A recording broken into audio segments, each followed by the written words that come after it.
Jason, I think we should part ways. Why? Why would you say that? It's hard for me, always being asked when we're going to have kids.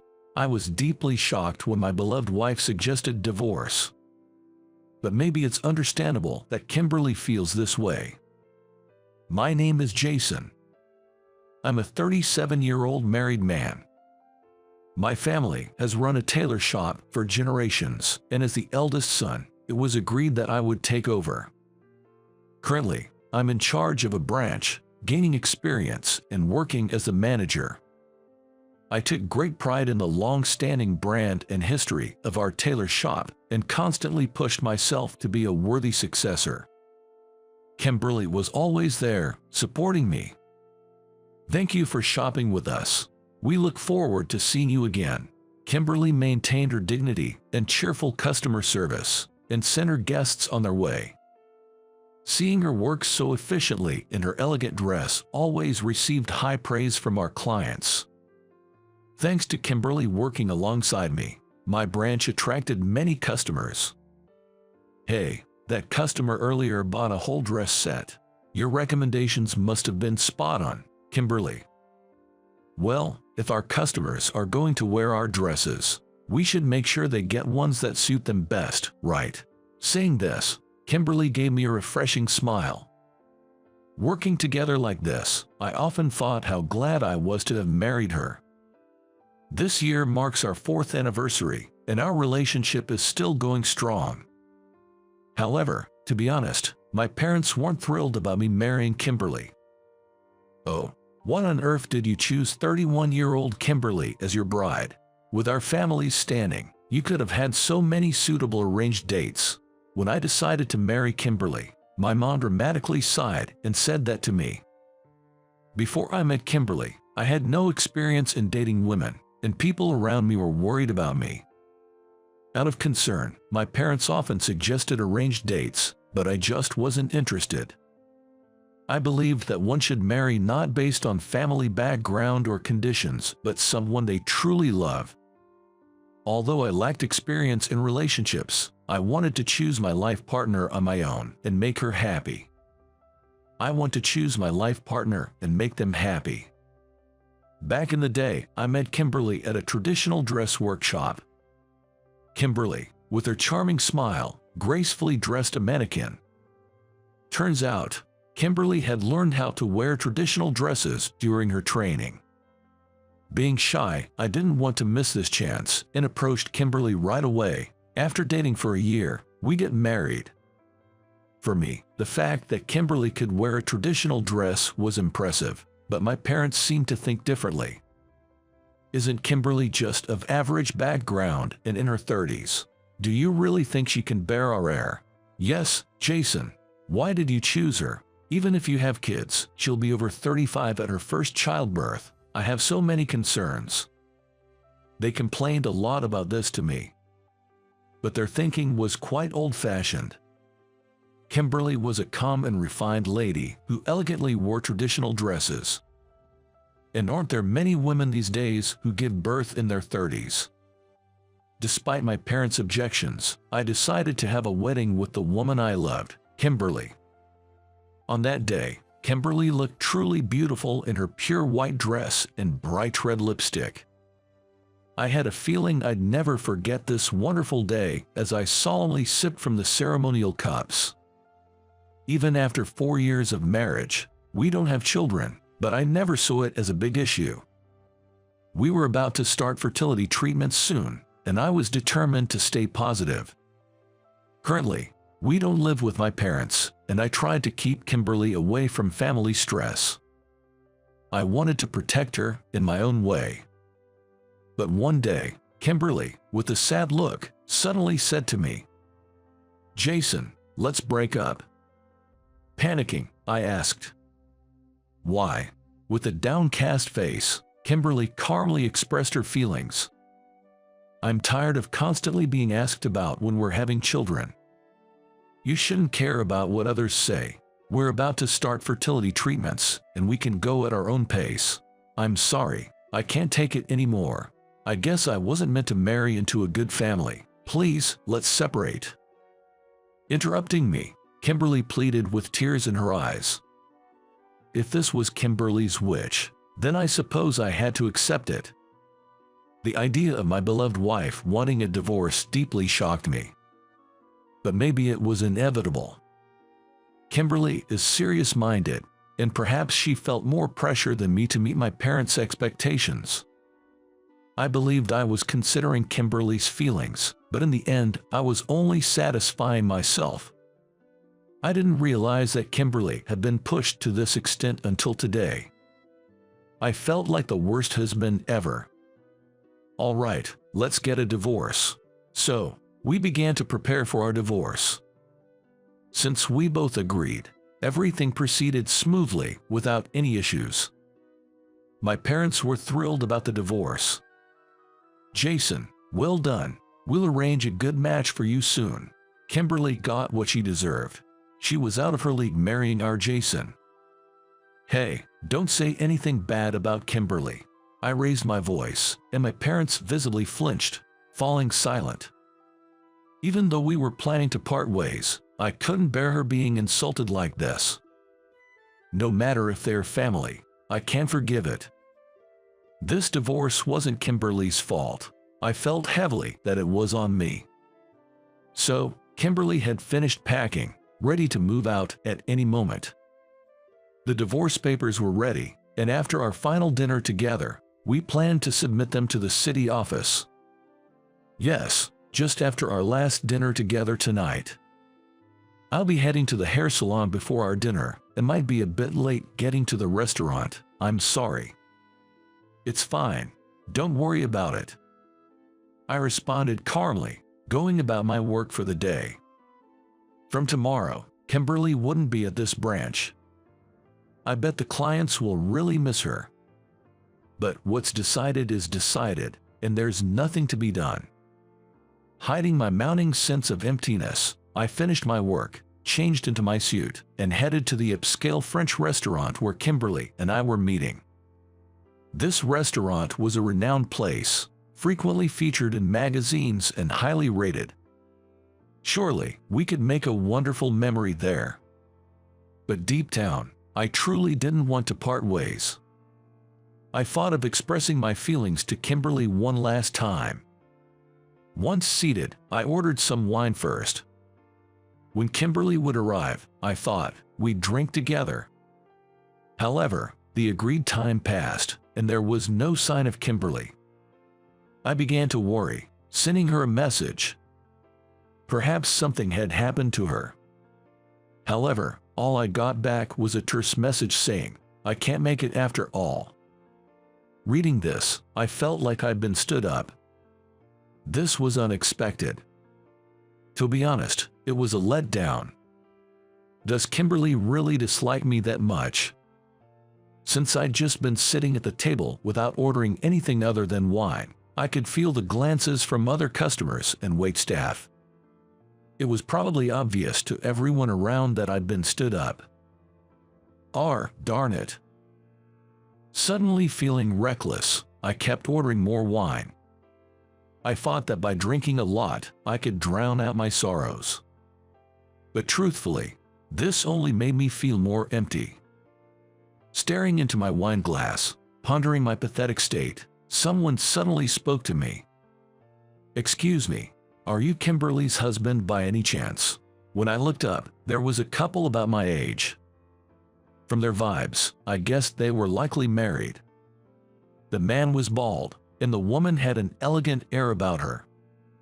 I unconsciously sensed a familiar vibe from these two. But the fact that they know about Kimberly. Who exactly are this couple? Yes, I am Kimberly's husband. Have we met somewhere before? When I asked, the bald man opened his mouth. Apologies for not introducing myself earlier. My name is Bob. I serve as the assistant pastor at St. Andrew's Church. Hearing the name St. Andrew's, my eyes widened. That church was one of the largest in this region. The structure itself was grand, and it was a historically renowned church with a large congregation, famous for its prestige. Given its history, It's probably under the same kind of scrutiny from the public as our family-owned clothing store. It was probably because of this background that I somehow sensed the same atmosphere in these two people as I did. Both are feudal and particular worlds in today's society. The elegant lady in the dress, looking straight at me, began to speak unexpectedly. "Isn't your wife with you today? Kimberly really helped me out. Thanks to Kimberly's advice, I have built a happy home with my husband." Not fully grasping her words, I responded, but then, she dropped a bombshell. 5 years ago, distressed about not being able to have a child, I was on the verge of jumping off a bridge. That's when Kimberly, who happened to be passing by, talked me out of it. Tears welled up in her eyes as she shared her past. She must have been truly desperate back then. The weight of the expectation was probably suffocating her. Kimberly probably felt the same way. The realization made my heart ache for Kimberly. Kimberly desperately tried to stop me, and showing me a photo of you on her cell phone, spoke passionately. "I'm not exactly well regarded by my fiancé's parents, probably because of my age, but even so, he chose me. Honestly, I'm worried about whether I can live up to his parents' ideal of a wife, but I believe I'll never meet anyone I love more than him, and I don't think I'll find anyone who values me more than he does. No matter the challenges, I want to overcome them together." Tears welled up uncontrollably from my eyes as I heard these words from the lady. I was so touched to realize Kimberly felt this way about someone as unworthy as me. Beside me, her husband spoke up. "We're truly grateful to Kimberly. Currently, we've adopted a child and are living happily as a family of 3. We've faced many challenges, but we've overcome them because she's been by my side." It's true, with love, people can overcome any difficulty. Hearing their words, I was determined once again. I didn't care what others said anymore. Throughout this long journey of life, I was certain that Kimberly was the only one for me. If Kimberly still had any feelings left for me, I'd protect her with all I've got. That was my firm decision. No, I should be thanking you. Thanks to both of you, I've had a wake-up call. Let's meet again sometime. I quickly scribbled down my contact info and handed it to them, paid the bill, and left the diner in a hurry. Outside, it was pouring rain, and taxis were bustling about. Initially, I thought of catching a taxi, but they were all occupied. I need to get to Kimberly as soon as possible. Driven by this thought, I ran through the rain. Drenched in my suit, I probably looked out of place to passers-by. But I couldn't care less about that. I had to reach Kimberly as soon as possible. I was certain Kimberly must have also decided to divorce me with great concern. After running for about 20 minutes, I arrived at Central Park. This park was a special place for us. We had our first date here. Gasping for breath, I looked around and searched for Kimberly. I had this intuition that she'd be here. And sure enough, my intuition was spot on. Kimberly stood there, soaked to the bone. "Kimberly." I called out her name and dashed towards her. She turned to me with a startled expression. Her eyes were swollen and red, making it obvious she had been crying. "You shouldn't be getting so wet. It's okay. After all, I can't have children." Tears streamed down Kimberly's face as she said this. She had apparently been to a gynecologist for a checkup before infertility treatments. The diagnosis was that her chances of conceiving were nearly impossible. Her distress reminded me of the wife I'd met earlier. "I truly love you, Jason. That's why I don't want to upset you. Maybe you should find someone more suitable for the family business. No one but you is right for me." I probably spoke louder than intended, catching both of us by surprise. But it was the truth. If you don't want to upset me, never leave me. Forget about family business and heirs. No matter what, I'll always protect you. There's no one else for me but you, Jason. As the rain continued to pour, We held each other tightly. Even though we were exposed to the cold, warmth radiated from where we touched.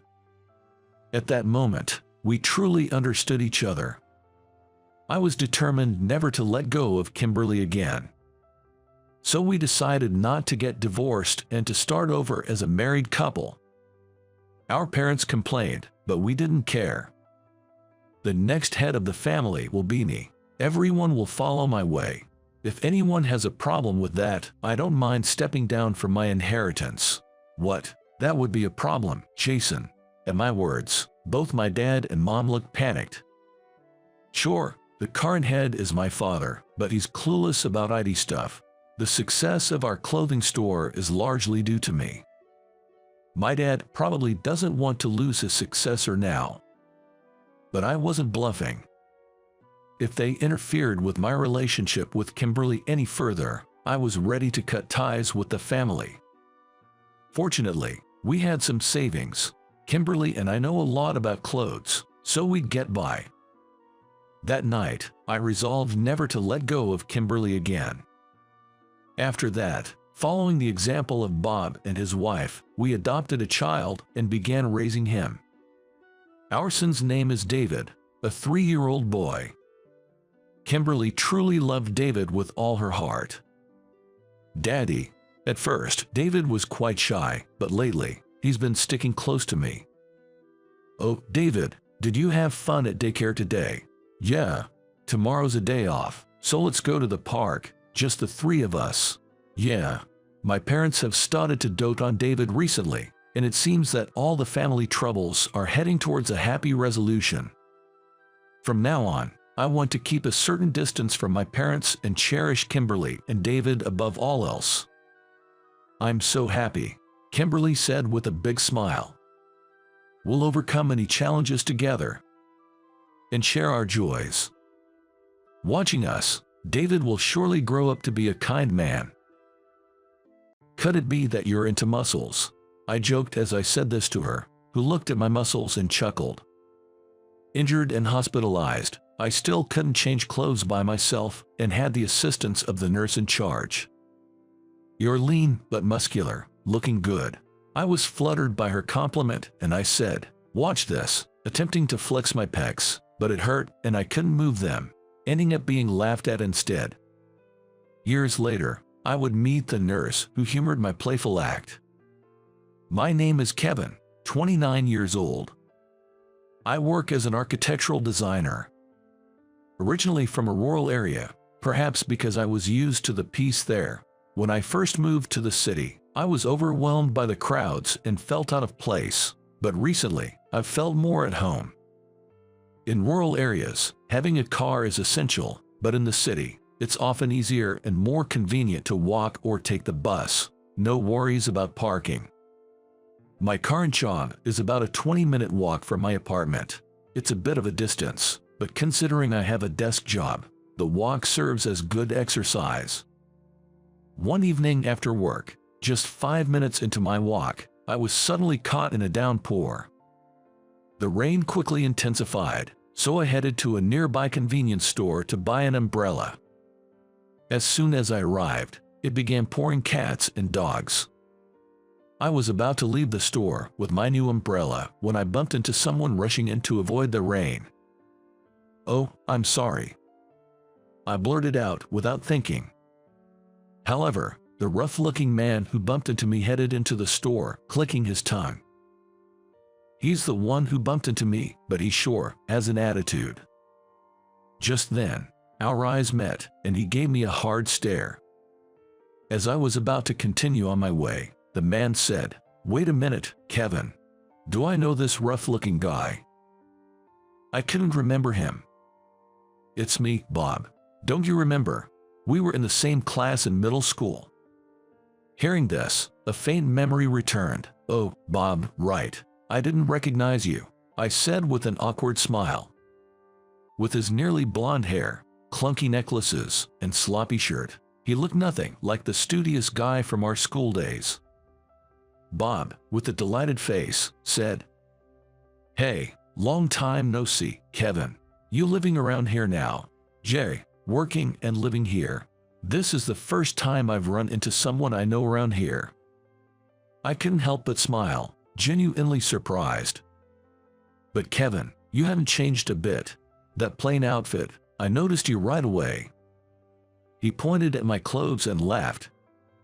"Wait, plain?" I instinctively looked down at my outfit.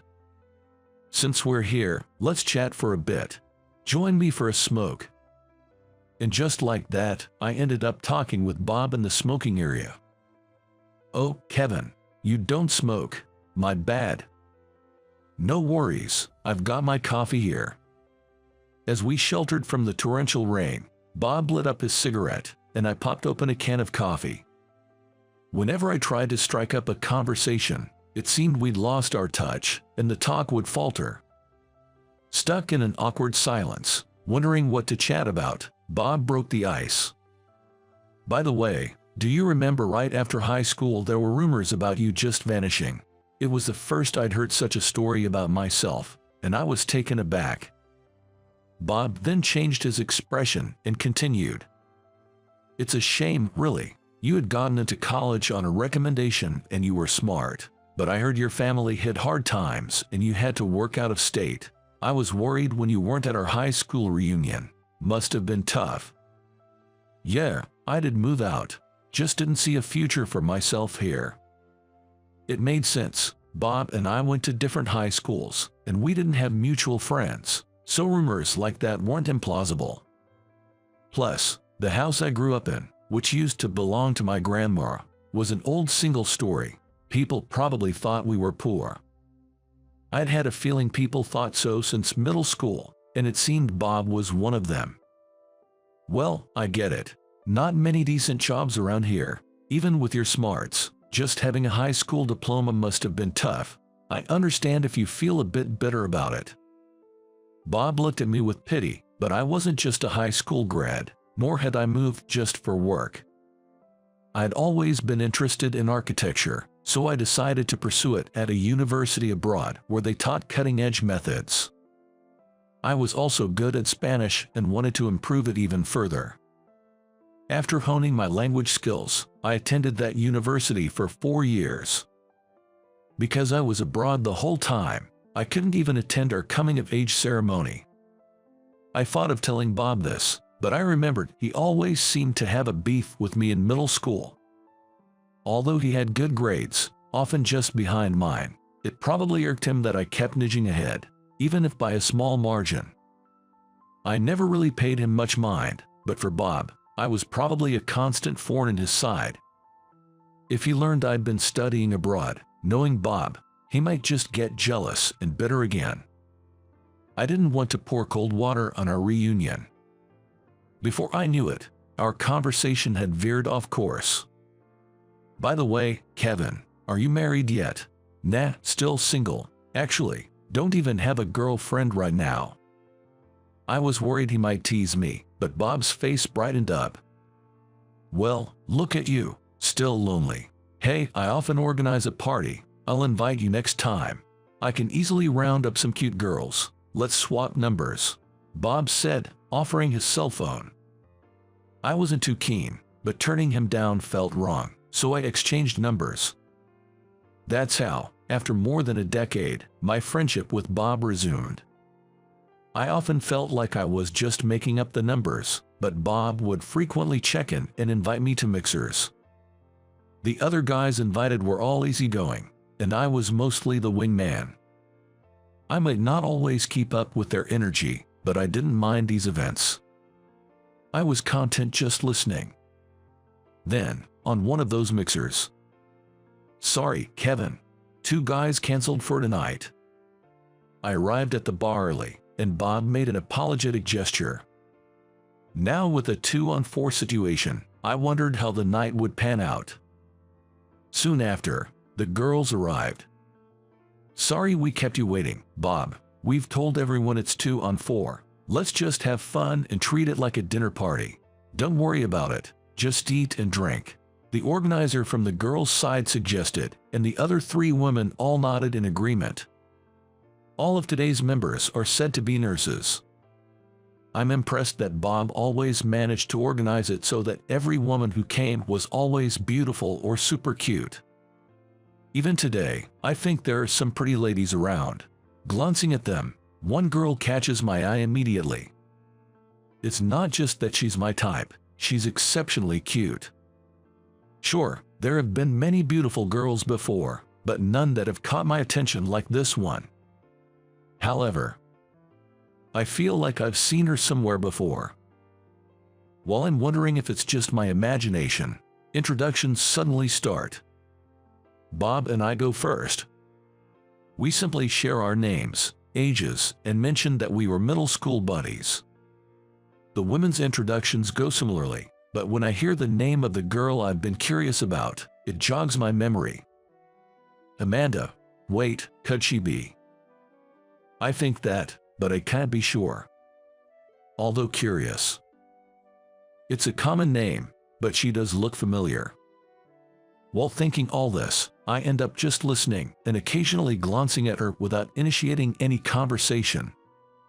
Even though there are only two men, including Bob, I, not being much of a talker, find it hard to start conversations. Thankfully, the ladies initiate topics, and one of them seems to be good friends with Bob, keeping everyone laughing and entertained. I join in the laughter and nod in agreement from time to time.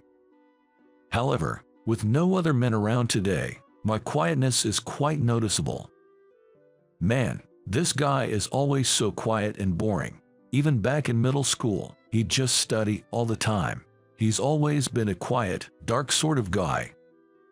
A tipsy Bob says, laughing and poking fun at me. Really? Well, he's still better than you. The lead woman snaps back at Bob, making everyone laugh. But a drunk Bob, getting carried away, begins to blabber on about me. You know, this guy lived in a super rundown house. You know those old-fashioned bungalows? Seriously, it really was poor. I wonder how he lived there. He was smart, but because of his family's financial situation, he went to work right after high school. Didn't even show up for our graduation. I was worried, but then I ran into him the other day. Bob spoke of me in a mocking manner, enjoying every bit. I could have chimed in and said, no, that's not true, but honestly, telling the truth in this situation might have upset the drunken Bob even more. So, I just played it cool with a polite smile and let Bob carry on with his story. I always thought it was a waste. His grades were almost at my level. Well, my family had money, so I went to a prestigious university. In the end, I've done better. I'm the star player at my company, on the fast track to success. Just being a grad from a famous university has its perks. Haha. Bob kept on, each comment more belittling than the last. Clearly too drunk. Enough already.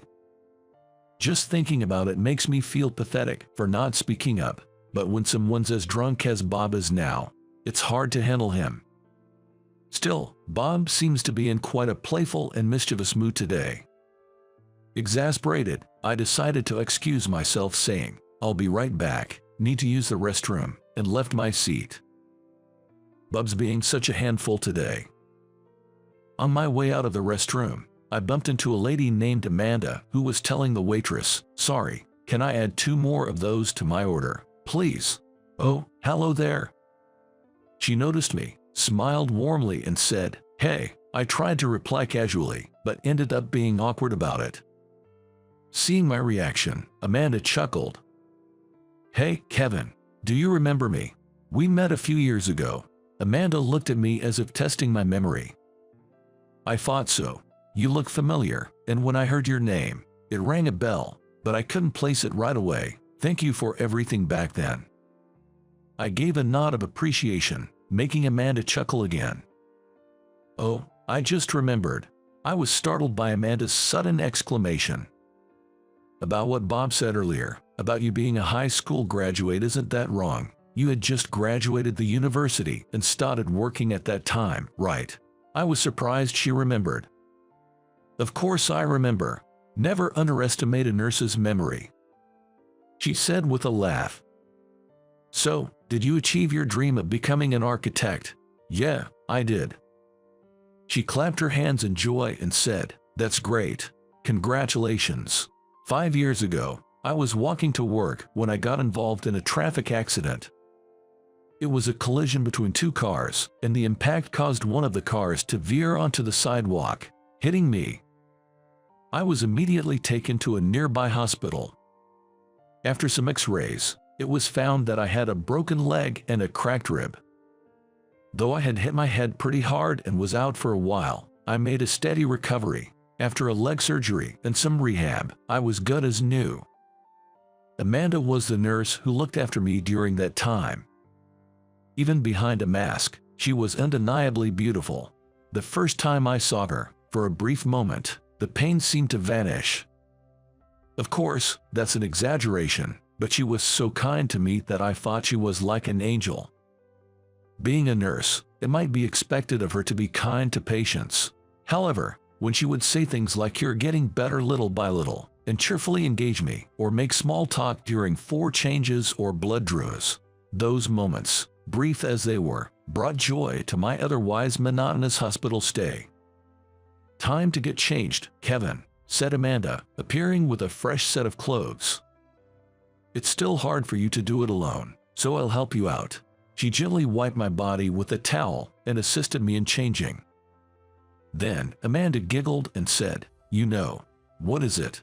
Not sure what was amusing, I found myself laughing along. "You have some impressive muscles," she remarked, laughing softly. "Oh, these, well, I do go to the gym. I've always been skinny, and given my job, people tend to see me as frail, so I wanted to appear a bit stronger." It was one of the rare moments someone complimented my physique, and it made me feel proud. "Oh, really? What's your job that people see you as frail?" Still chuckling, Amanda asked. "I'm an architectural designer, still a rookie though. I had just started working after graduating when I got into this accident. I can't wait to get back and prove myself." Hearing this, Amanda said, "Wow, that's amazing. You have to keep pushing then." Looking at her laughing joyfully, I playfully asked, "Do you have a thing for muscles by any chance?" "Lean but muscular is quite attractive," she replied with a shy smile. "See, check this out," I said, attempting to show off, but I have completely forgotten about my cracked rib. "Ouch. Guess I overdid it." I grimaced in pain, placing a gentle hand on my rib. Amanda laughed and said, "You shouldn't push yourself too hard." Though it was a short interaction, I really enjoyed our conversation. "You've come a long way. Keep up with the rehab and let's work hard," she said, before moving on to her other tasks. After that day, Amanda wasn't my attending nurse anymore. I heard she was transferred to another department due to staffing shortages. I wished I could have gotten closer to Amanda, thinking that as I went through my remaining days in the hospital. Eager to get discharged and get back to work, I was working hard on my physical therapy. While moving from my room to the rehab room, I kept aimlessly wandering around hoping to bump into her. Hoping by chance to see Amanda, but never did. Yet, whenever I remembered Amanda complimenting my muscles, I felt motivated, not just with the usual therapy, but in my room. I secretly worked out, ensuring my arms wouldn't lose strength until my discharge. In the end, I never saw Amanda after that day and buried my feelings for her. But now, 5 years later, those feelings were awakened. "You still look so fit." Maybe Amanda was a bit tipsy as she laughed, touching my biceps. "When I heard your name today, it sounded familiar, but couldn't quite place it. Back then, you had so many bruises on your face and brown hair, right? Now it's black, and you seem more gentlemanly." Then I remembered the slim yet muscular guy. With that, Amanda showed her brightest smile of the day. As our conversation drew to a close, she said, "Let's get back to our seats," and we returned together. "Hey, where have you been? You took forever." It seemed like Bob, maybe even more drunk than before, was swaying with glazed eyes. From the looks of it, the other women were slightly put off, perhaps tired of his constant complaints and bragging. "Kevin is so darn slow." Bob seemed about to go off on another tangent, but Amanda quickly started a conversation with me. "By the way, Kevin, do you also design places like this?" "Huh? What kind of design? What are you guys talking about?" The others, now curious, all turned to look at me. "Yeah, sometimes I do." "So you've become a full-fledged professional," Amanda said with a pleased expression. "Wait, Amanda, how do you know that? What do you do for a living, Kevin?" As everyone started asking questions, Amanda jumped in. "He's an architectural designer." Immediately, the other women began bombarding me with questions. What projects I was working on, which buildings I'd been involved with, which company I was working for, and I answered each in turn. When I glanced at Bob, his drunkenness seemed to have completely worn off, and he sat there, mouth agape, frozen in shock. Well, that's expected. To think that the guy he deemed beneath him was actually working at a major architectural firm. Conversations also touched upon college, and Bob found out that I had studied abroad. Despite his earlier boisterousness, Bob was so shocked he couldn't find his words. After a while, one of the women said, "By the way, haven't you guys noticed? Kevin's muscles are amazing." Really? I was a bit curious about that too. The atmosphere got livelier. "Didn't you say you could flex your chest muscles?" Amanda exclaimed. "Oh, I want to see. And let me touch it too." Everyone was eager, and when they saw the twitching motion, all the women, including Amanda, cheered with joy. Suddenly, I was the center of attention, while Bob was left out, looking sulky. It was the first time I had ever been in the spotlight like this, and honestly, it felt great. As we were about to leave, the female organizer said, "Can we get the check, please?" to the waiter. However, the waiter smiled and replied, "It's already been taken care of." Everyone was surprised and asked, "What do you mean?" I shouted, "Tonight's on me." Although I do think it's simple-minded of me to be pleased by the attention, it was the most fun gathering I've had, so I generously paid in advance. Everyone tried to decline my offer, but in the end I insisted, "I really want to treat everyone today," and they gratefully accepted. After that day, Bob never invited me to another party. He hasn't contacted me, and I haven't reached out either. However, the bright side is that after that gathering, I managed to exchange contact details with Amanda. Amanda was cute back then, but she's even more adorable now. With newfound confidence in her nursing career, she looked even more radiant. On our second date, I thought it might be too soon but said, "I want you to be my girlfriend." Fortunately, she said yes. Given that both Amanda and I were considering marriage, things progressed smoothly, and we're set to tie the knot as we approach our 30s.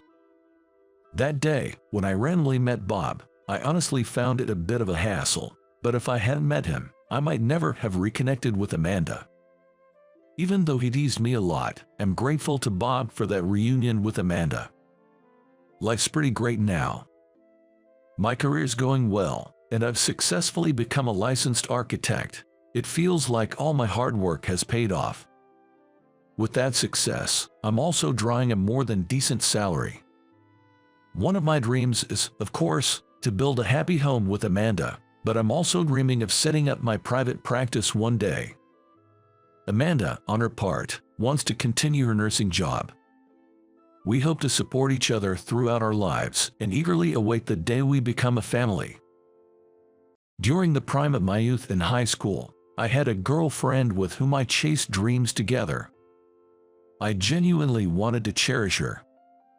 But I ended up betraying her feelings.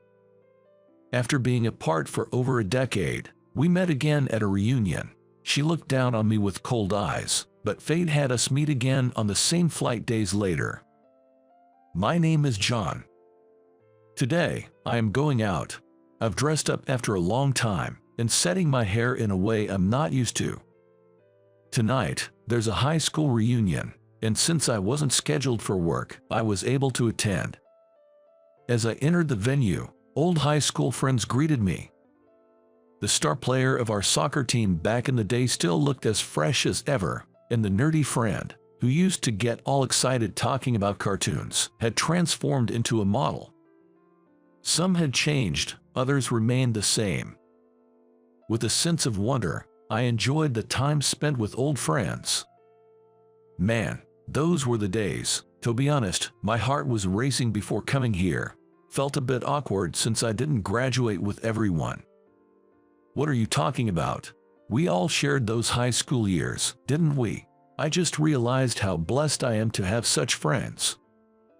Back then, due to certain reasons, I couldn't attend the graduation ceremony. So, attending this reunion was special, but I also felt a bit out of place. However, the words of the friends in front of me were reassuring. And just when we started getting into old stories, a late arriving woman caught almost everyone's attention. She quickly became the center of attention for both men and women. Her name is Catherine. She was the school beauty, popular among both boys and girls. She is as beautiful now as she was then, with the men waiting for a chance to talk and the women eagerly trying to strike a conversation. I was one of the many smitten by Catherine, but the moment our eyes met, she glared at me. Y'all hadn't made up yet. A friend, with a glass of booze in hand, glanced between Catherine and me. To begin with, we hadn't even met until now. I replied to my friend with a wry smile. The word makeup made me think back to those days, and a heavy weight settled on my chest. As the reunion was drawing to a close, the lively hall grew even more boisterous, thanks in part to the alcohol. I had been drinking non-alcoholic beverages, so I was watching my friends from a distance with a smile on my face as they happily made noise. It's been a while, John. Then, Catherine, holding a soft drink just like me, stepped out from the crowd and approached me. Long time no see, Catherine. We exchanged slightly awkward greetings, followed by a momentary silence. You know, John, I still can't get over the fact that you bailed on that important exam. You couldn't even face us at graduation, could you? Catherine spoke with cold eyes, as if she looked down on me. Although quite some time had passed since then, I was taken aback that she still held a grudge. It made me realize just how deeply I had disappointed her. Hey John, why did you back then? Can't we just let that go? We've both moved on to new paths. Please, just forget about it. I interrupted Catherine's attempt to bring up the past, forcefully ending the conversation. Seeing Catherine's discontented face, memories of our high school days rushed back. I had always dreamt of becoming a doctor. Catherine, too, dreamt of being a nurse. We both supported each other's aspirations in the medical field. Whenever I went to the library after school, she was always there. Soon enough, we began studying together at the library, often until sunset. Before we knew it, we grew fond of each other. In our senior year of high school, I confessed my feelings, and we began dating. We'll work together in the same hospital, you as a nurse and me as a doctor. That was our big goal, our promise. But I turned down the opportunity to take the entrance exam for a renowned medical school. When questioned why, I remained silent. That day, Catherine got angry at me, accusing me of breaking our promise to make our dream come true together. Rumors started that I backed out because I was too scared and unsure if I'd pass. Now, one might guess that these rumors were sparked by someone jealous of my relationship with Catherine, but Catherine believed those baseless rumors. Disappointed at me, she graduated high school and moved on. I keep thinking about that time. Catherine, lost in thought, began to speak with her eyes lowered, but her words were drowned out by a call from some girls, not from me this time. As Catherine reluctantly walked away from me, a part of me felt relieved. Now, I could tell her about the circumstances back then, but it wouldn't change the past. So there's no need to bring it up. I don't want to disturb her feelings now. When the gathering was about to conclude, knowing I had work the next day, I quietly told my friend and left early. Months after the reunion, I kept in touch with the friends I reconnected with and even went out for drinks once. During that time, I heard that Catherine was working as a nurse at a university hospital. One of my friends had spotted her when he went to the hospital due to feeling unwell. Another friend excitedly mentioned that he had spoken to Catherine during the reunion and found out she was single, having been so ever since our breakup. "John, you should give it another shot. You two were perfect together back in high school." My friend nudged me to consider getting back with her, but remembering Catherine's cold gaze during our meeting, I could only respond with a laugh, saying I'm not in her league anymore. Now, as I recollect those moments, I'm on a plane, heading to a conference in another state. Exhausted from my hectic schedule, I planned to sleep through the 1-hour flight and put on an eye mask. "Excuse me, I need to get through." I was seated on the aisle, and it seemed I was blocking someone trying to get to their seat. I removed my eye mask in response. "I'm so sorry." "Wait, Catherine." "Hut, John." As I was about to sit next to a woman, to my surprise, it turned out to be Catherine. I never thought I'd see her again. What a coincidence. When Catherine saw me, she froze as if time had stopped, giving me a startled look. Then the in-flight announcement began, and Catherine quickly took her seat. Perhaps both of us felt awkward because for the next 30 minutes after the plane took off, neither of us exchanged a word, and time just seemed to drag on. Despite my earlier fatigue, my eyes were now wide awake. We're heading to the same state. Maybe we're attending the same training seminar. Lost in such thoughts, I was jolted when a flight attendant, looking pale as a ghost, shouted out, "Is there a doctor on board?" The plane buzzed with concern, a scene many had only seen in movies or TV shows. "I'm a doctor, I'm coming." I immediately stood up and headed towards the flight attendant. Showing my medical license, I proved my identity as a physician. The flight attendant, looking relieved, led me to an elderly man who had collapsed. "I'm a nurse. Let me know how I can help." Soon after, Catherine rushed over. She had been staring at me with wide eyes, but the sight of the elderly man on the floor turned her expression to one of urgency. "Sir, can you hear me? Do you know where you are?" I tried to gauge the elderly man's consciousness, but his response was weak. "Do you have any pre-existing medical conditions?" I instructed Catherine to turn the man on his side and began asking the family nearby about his medical history.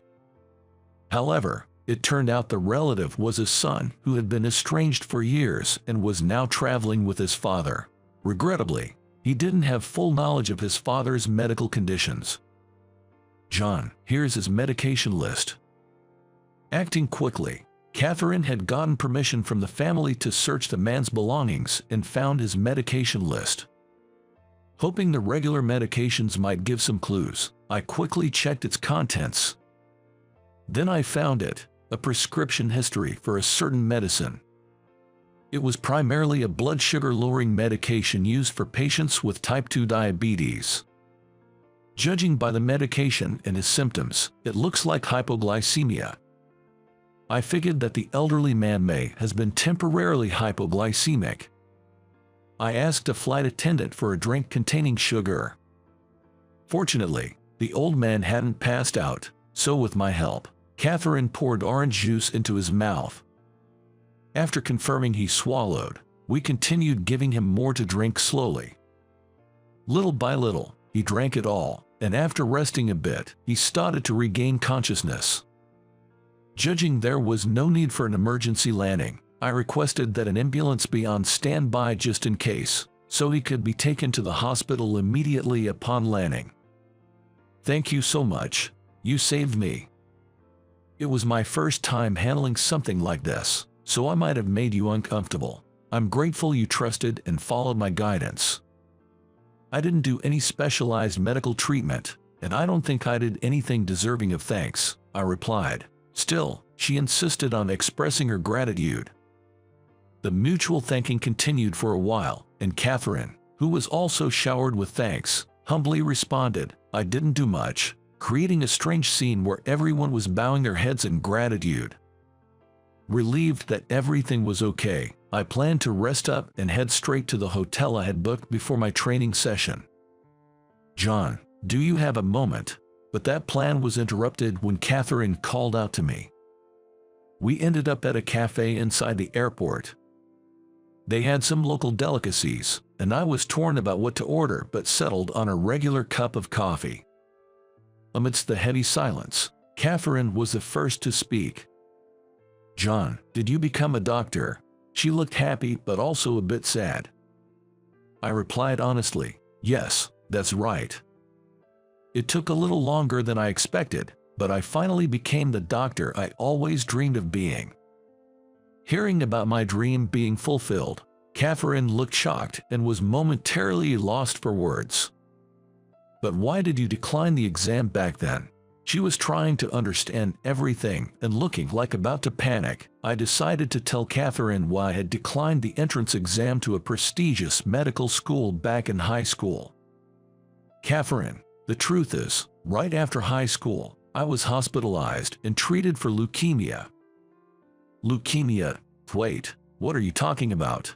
"One day, as I was preparing for my college entrance exams, I felt extremely fatigued and had a fever, so I visited the hospital. I thought I just had the flu, but what the doctor told me was shocking. I had developed acute leukemia. Knowing I had to start treatment immediately, I gave up the college entrance exams. My grades were good and I had attended enough days, so it was certain I'd graduate. The side effects of the treatment were far more severe than I had expected, and I felt cursed by my misfortune. Lying in my hospital bed, images of my friends' graduation ceremonies and their bright, shiny new lives kept flashing in my mind. Because of that, envy towards my friends naturally welled up in me. I felt as if I was the only one suffering and began to cry. I truly started to loathe myself. This endless inner turmoil slowly consumed me.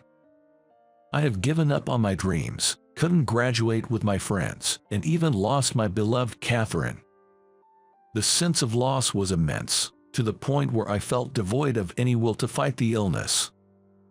Yet, what kept me going was my memories with Catherine. I had heard rumors that Catherine passed the nursing school exams. I was overjoyed, as if it were my own achievement. Catherine would now start a new life, surely with new friendships and opportunities. I projected my own hopes onto Catherine's glittering future. Although I felt envy and conflict about many things, for some reason, when it came to Catherine's bright future, I felt nothing but genuine happiness and support for her. Knowing about Catherine's success gave me the drive to continue my treatment. At times, I felt overwhelmed by the reality that I couldn't be by her side, but knowing that Catherine was pushing through kept me going. Just that fact alone gave me the strength to persevere. In the end, thinking about her helped me break free from my negative emotions. After a long stay at the hospital, the treatments worked, and I was able to return to my regular life. But this was several years after high school graduation. Except for my family and a few close teachers, no one knew about my illness. I didn't want to be a burden during such a crucial time for my friends and Catherine. That's why, even when rumors spread, I never denied them. At a reunion later, I finally revealed my condition to my friends. They cried, saying they were glad I recovered. "Why didn't you tell me? You had to fight through this all alone." Tears streaming down her face, Catherine exclaimed this. The other customers at the cafe stared at us as if we were having an argument, but Catherine continued regardless. "I threw a lot of harsh words at you, John, saying you were cowardly, or that you ran away. I'm sorry for saying things that hurt you, especially when I didn't know the full story." "It's okay, Catherine. You didn't need to bear the burden of my illness, Catherine. I wanted you to just focus on achieving your dreams." I never expressed those feelings out loud, but I simply sat beside you and gently rubbed your back. You know, Catherine, looking back, I'm actually glad I got sick." She looked at me as if questioning what I was saying, but it was the truth.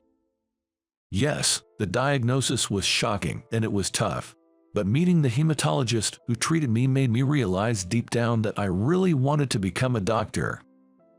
That doctor had a huge impact on my life. He was always genuine, never hiding anything, and never treated me like just another patient.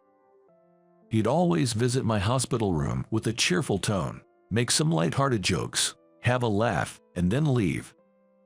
At first, I was emotionally shattered and found it hard to appreciate his attitude, but eventually, his brightness became my salvation, and I began to open up. That doctor once told me, "I too was seriously ill like you, John, so I kinda know what it feels like to be in a hospital room for long hours, how lonely and anxious it can get. But now that I'm better, I wish I had enjoyed those moments more. Being sick doesn't define you. I've never pitied my patients, but I do understand how they feel. I just want to be there to support them." Hearing this, I felt determined not to give up on my dream. After getting discharged, a few years passed, and I decided to take the med school entrance exams again.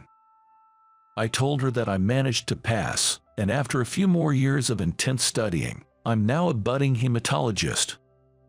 So, everything's worked out, and you don't need to worry about anything, Catherine. I don't want her to apologize. Even if we can't be lovers like before, since we've met again, I hope we can still be good friends. I've always only had feelings for her. She's strong-willed and cheerful. Genuine, with a determined spirit that never gives up. I've always loved that about her. Even after we broke up, I never wanted to seem clingy, so I never voiced these feelings. But I still have feelings for you, John. However, Catherine said something I hadn't expected. I've only ever loved you, John. I dated someone else once, but I kept comparing him to you, and we broke up after just 2 days.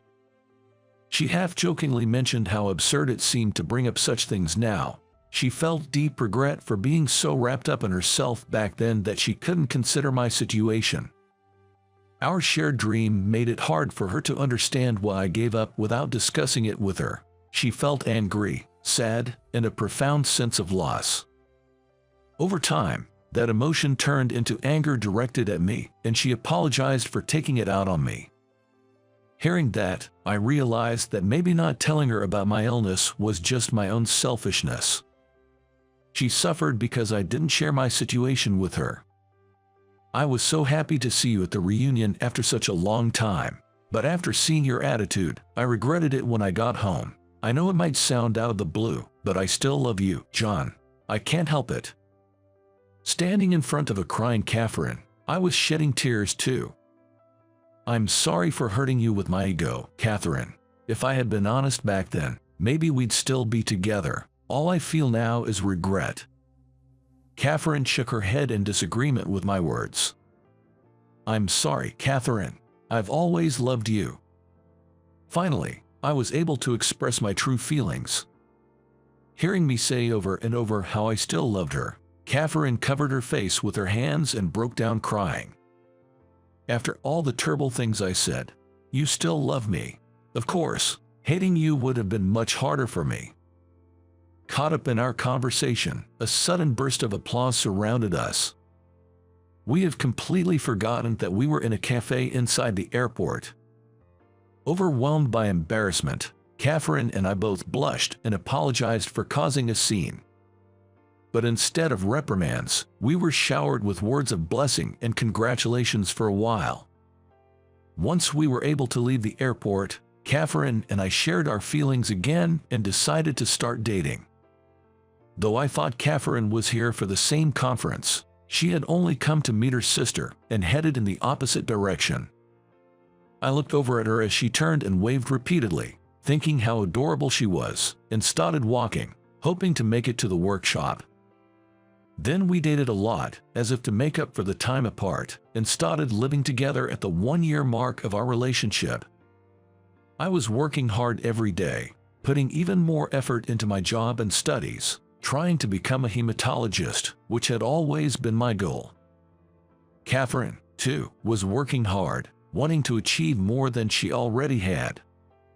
Our friends, as if we had gone back in time, cheered and congratulated us warmly.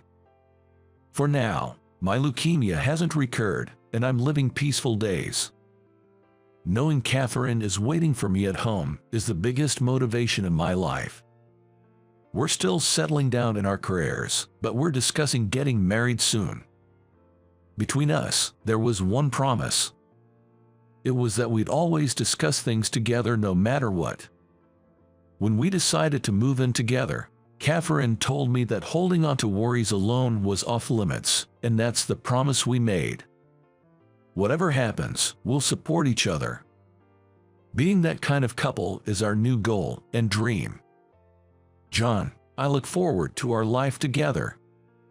Me too, forever and always. Wait, is that a marriage proposal? Maybe. Oh, come on, I'll take that as a proposal. I happily accept. You're so pushy, Catherine, but I love that about you. I always want to be laughing by Catherine's side like this. You'll do as I say. She said that to me as she was about to make a request. Having unintentionally seen something of hers, I was overwhelmed by guilt, or something similar. I had no choice but to listen to her. How did this happen? Well, my name is Tyler. Currently, I run a quiet coffee shop on the first floor of a building. When I say coffee shop, I'm not talking about the trendy ones serving flashy-looking drinks, but rather the ones that specialize in coffee, essentially, old-fashioned coffee houses. I've always loved coffee. Before I realized it, I found myself running my own place. I researched coffee beans and brewing techniques, worked hard to make the best coffee. After much dedication, I finally had my own shop. Of course, every coffee I served is my pride and joy. For those who aren't fans of bitter tastes, I also have a variety of items like café au laits, suitable for beginners. I've created light meals that go well with coffee. It's truly a place made for coffee lovers. Now, being a huge coffee enthusiast, I drink multiple cups a day, so much so that my doctor advised me to cut back. I have to stay healthy to keep the shop going, after all. It's crucial to manage stress and have some outlets, but dang, haha, the coffee here is as bad as ever, haha. That's how I'm battling stress right now. It's currently 9:30 in the morning. I set the shop's opening time at 10 a.m., so it's technically before opening, but there's a man at the counter, enjoying a sandwich and coffee while tossing out insults. His name is Kevin. He's an incredibly rude fellow, but I can't say anything against him. Why, you ask? Well, let me tell you. Kevin owns the building where my shop is located. If I upset him, there's a chance I might get kicked out.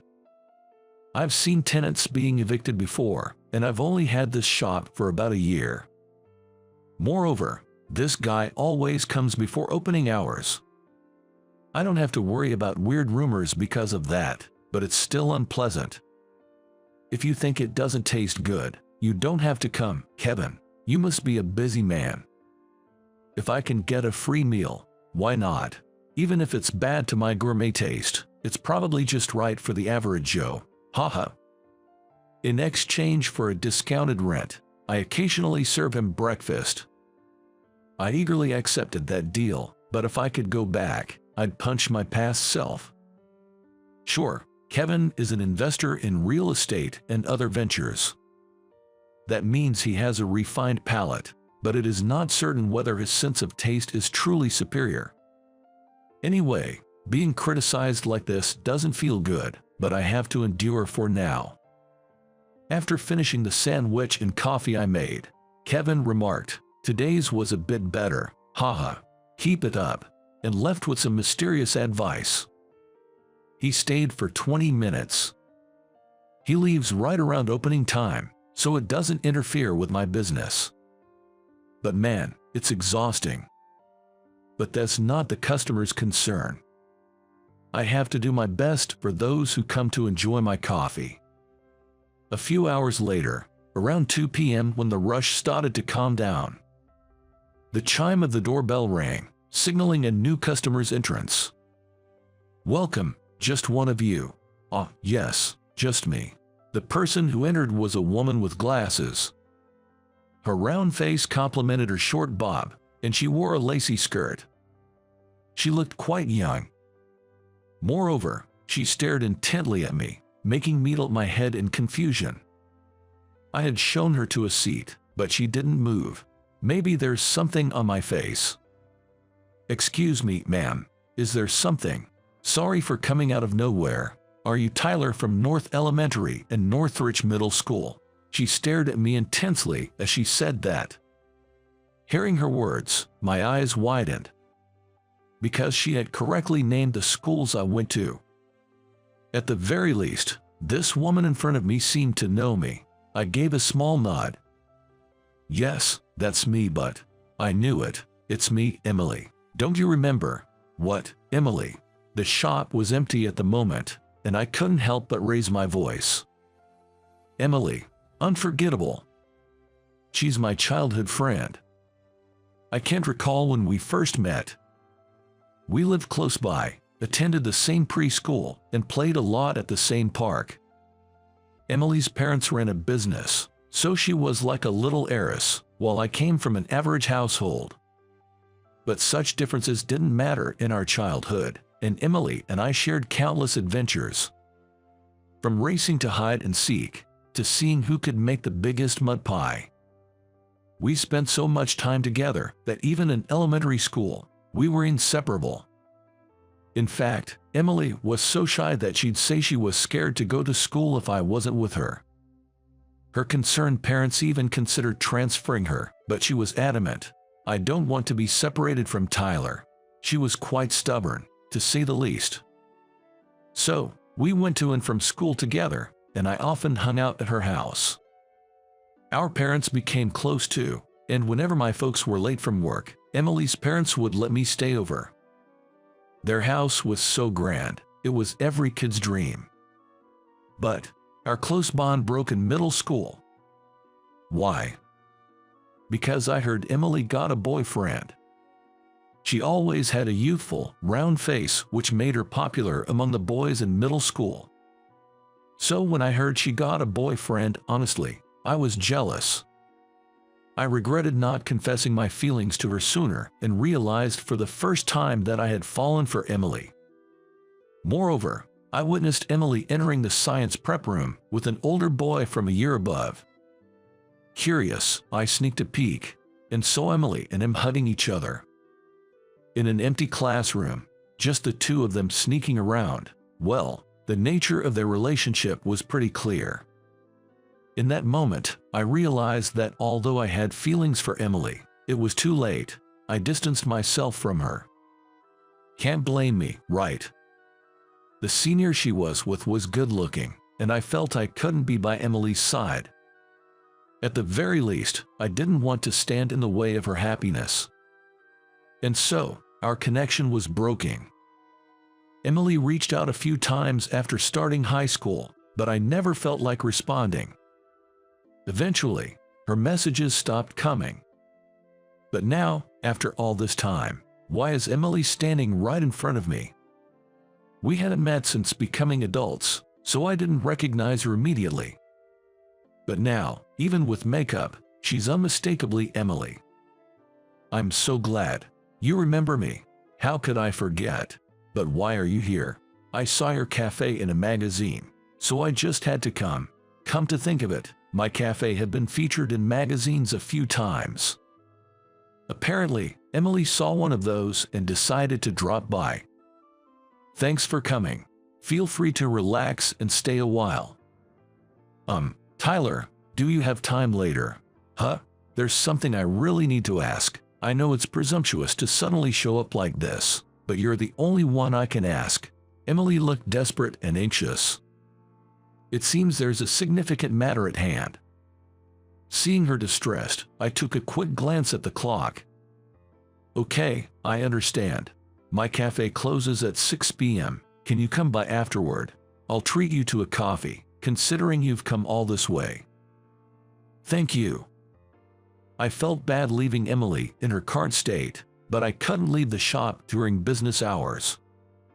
We decided to meet up later, and Emily left for the time being. By the way, my cafe operates from 10 a.m. to 6 p.m.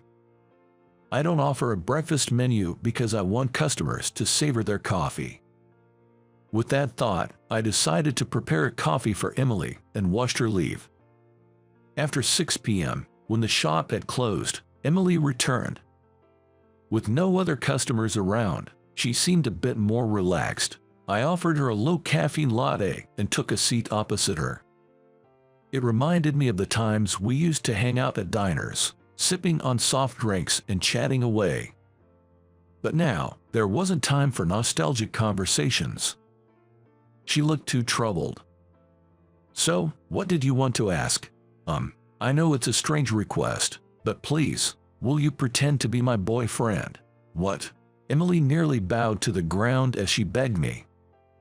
I, on the other hand, was surprised by the unexpected request.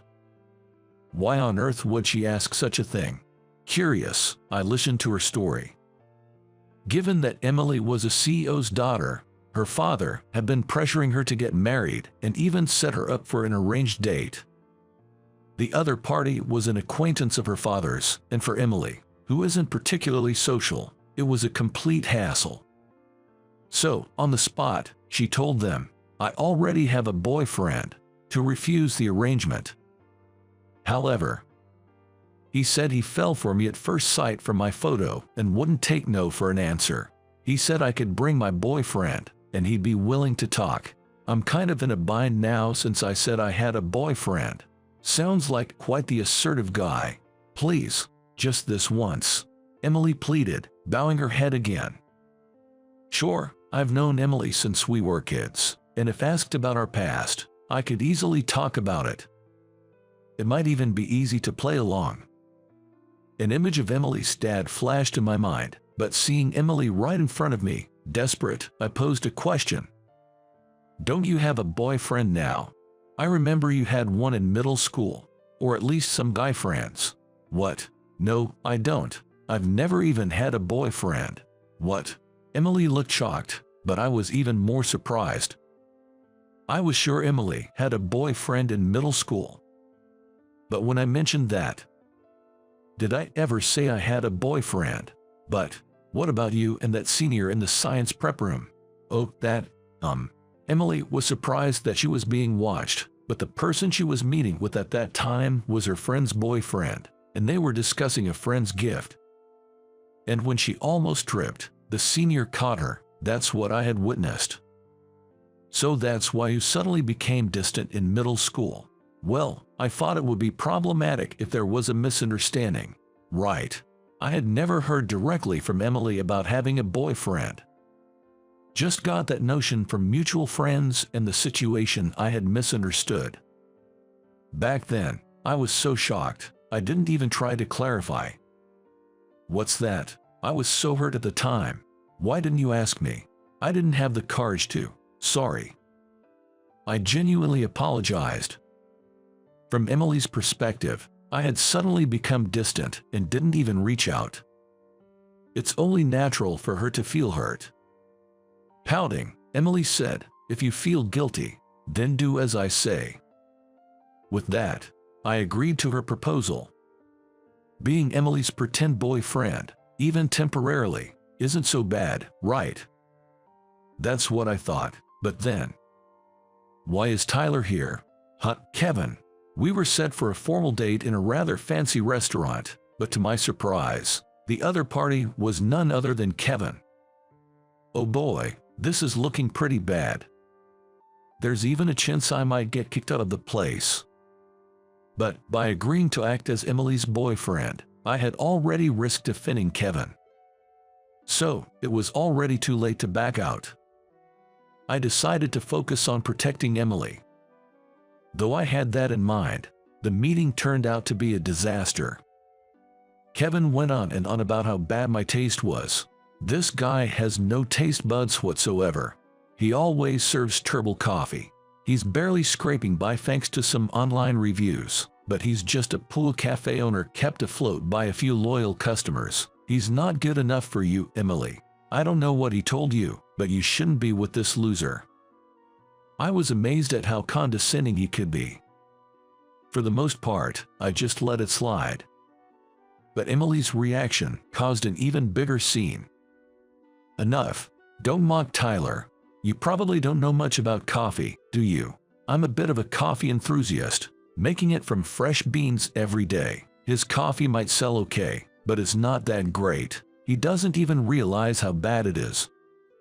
Just because I'm not a coffee expert doesn't mean I don't know Tyler's skill. Maybe it's you with no taste buds. Emily, calm down. Emily was fuming, while Kevin smirked confidently. There's no way I have poor taste, right? This is supposed to be a date, right? Not a fight. I was relieved I was there with Emily, but I also felt guilty for causing all this. However, Emily ended the argument with one sentence. You might have said Tyler's coffee is bad, but how could a barista who won first place in the World Coffee Championships make bad coffee? Huh? The room went silent. I was worried when she brought that up, but Kevin looked utterly stunned. Seeing this, Emily went on the offensive.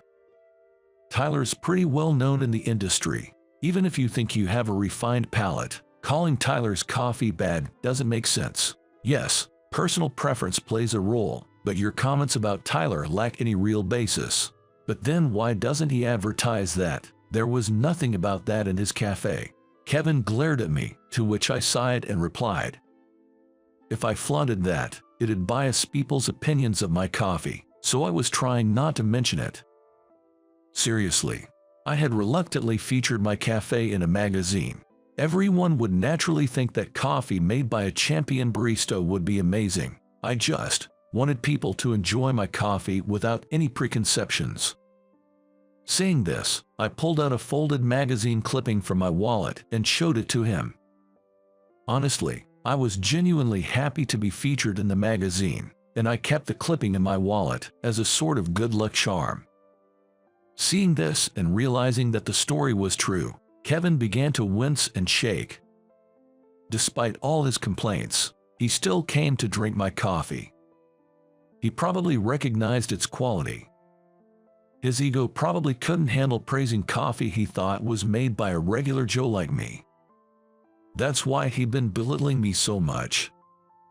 But I knew that there were plenty of people who truly appreciated my work, so I could brush off Kevin's ranting. In the end, Kevin stormed off saying, "You'll regret this," and the date was called off. We decided to head home. I'm sorry. Do you think you will get kicked out of the building? It's okay. Even if we do, they'll give us some time.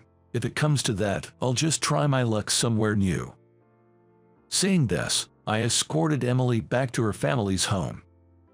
While I was concerned about the cafe, I felt good about standing up for Emily. But now that this was over, would Emily and I drift apart again? The mere thought filled me with a deep sense of loneliness. It felt a lot like when I heard Emily had gotten a boyfriend. Did I want to be away from Emily again? No, definitely not, especially after rekindling our bond. This time, I want to be right by her side. Hey, Emily, what's up? I stopped walking, and she did too. Looking straight into her eyes, I declared, I've always loved you, Emily. I want to be your real boyfriend. Though my heart was racing, Emily, tears in her eyes, whispered, I've waited so long to hear that, and she embraced me. Despite my romantic confession, our surroundings shifted dramatically after that. First, after confessing, I immediately headed over to Emily's parents' home to greet them after a long time and to get down on one knee, saying we're officially dating now, so please don't bring up any arranged marriage talks. Her parents, especially her father, were pretty furious that the date had been disrupted. When the main culprit turned out to be me, he didn't seem to change his opinion. Well, he's a CEO after all. He probably wanted his daughter to marry someone of appropriate status or wealthy. However, Emily secretly recorded the whole encounter with Kevin during the matchmaking and played it back, saying, "Dad, you really can't judge a person." Hearing Kevin's rude remarks, Emily's mother chimed in, "If Emily has to marry someone like that, I'd rather she be with Tyler." With that, we gained an ally. In the end, her father gave in, and we were allowed to date. As for the cafe I was worried about, I didn't get kicked out. Actually, Kevin was no longer the owner. Emily's father, as a way to make amends, bought several buildings owned by Kevin. Turns out, Kevin had a habit of berating other tenants in the building, just like he did with me. He got sued by a bunch of them. The settlements put a significant dent in his finances. The real estate world has its interconnections, so Kevin's been feeling pretty cornered. Emily's father was furious, saying, "He dare hurl those nasty words at my daughter." It seems he took various steps to set things right. After a few months, I stopped hearing about Kevin entirely. I'm not sure what's become of him. As for us, Emily started helping out at my cafe, so we're together almost all the time. Though we've only been dating a few months, it feels like we've known each other forever. We've even talked about getting married on our first anniversary. Why not marry right now? We want to enjoy our relationship a bit longer, that's all. For now, I just want to be la vie de vie with Emily. In a few years, though, we'd be married, blessed with children, and the cafe would be booming. But that's a story for another time.